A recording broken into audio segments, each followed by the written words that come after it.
Hello, જય શ્રી કૃષ્ણ બધાને.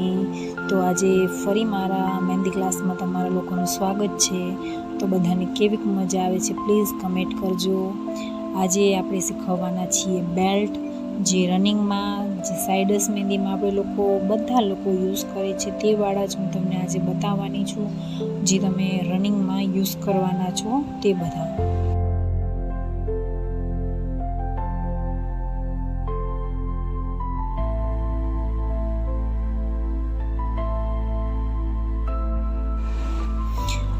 આ બેલ્ટને વન ફિંગરનો બેલ્ટ કહેવામાં આવે છે. વન ફિંગરમાં બધું કમ્પ્લીટ થઈ જવું જોઈએ, અને જેટલો નાનો બેલ્ટ રાખશો એટલું ફિનિશિંગ જ્યારે તમે મહેંદીમાં મૂકશો ને ત્યારે આવશે.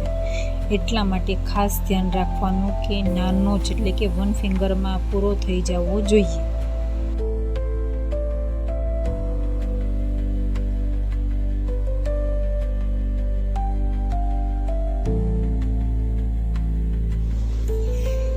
હું તમને એક જ બેલ્ટમાં 2-3 ડિઝાઇન કરીને બતાવી દઈશ, એટલે હું તમને જાજી ડિઝાઇન કરીને બતાવી શકીશ.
આને અમે થાંભલી બેલ્ટ કહીએ છીએ. તમે લોકો સ્તંભ કહી શકો.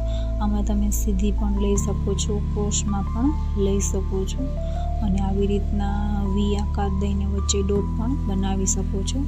તમારી રીતે પણ તમે ક્રિએટ કરી શકો છો.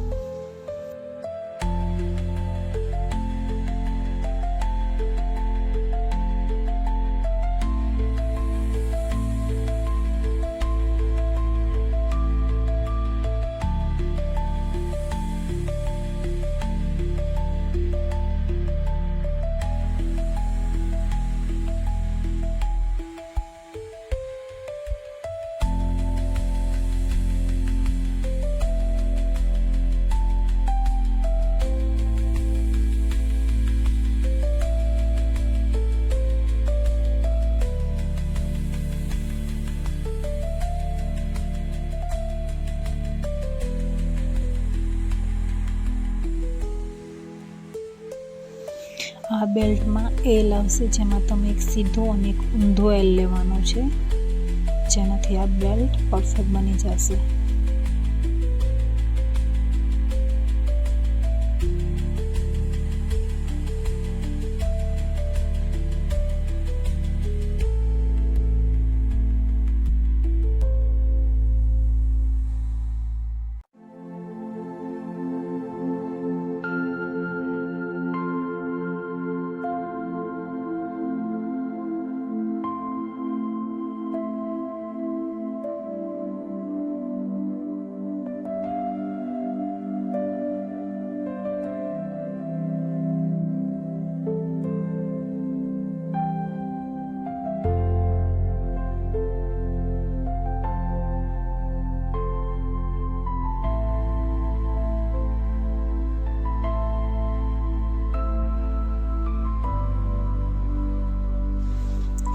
આ બેલ્ટને રાઉન્ડમાં જગ્યા નથી રાખવાની, અને આને ભરવામાં પણ તમારે એકદમ પ્રેશર આપીને ડોટ જ બનાવી દેવાનો છે, એટલે એનું ફિનિશિંગ ફાઇન આવશે.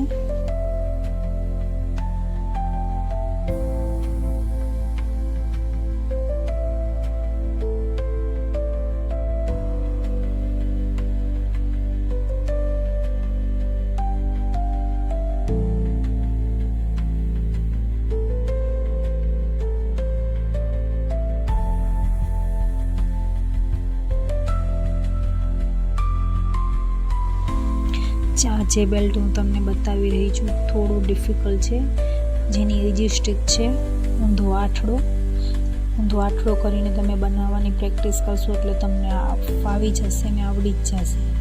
થોડો ડિફિકલ્ટ છે પણ એટલો બધો પણ નથી.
આ જે બેલ્ટ હું તમને બનાવી રહી છું તેમાં હું તમને સ્વસ્તિક કરીને બતાવવાની છું, પણ કંઈક ડિફિકલ્ટ રીતના બનશે એટલે તમે ધ્યાનથી જોજો, કારણ કે સ્વસ્તિક કઈ રીતના બને, કઈ રીતના ડ્રો કરવાનું છે એ પછી તમને પૂરો બેલ્ટ થશે ત્યારે ખ્યાલ આવશે.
લાસ્ટમાં હું તમને આ પાંદડીવાળો લાઇટ કરીને બતાવી રહી છું.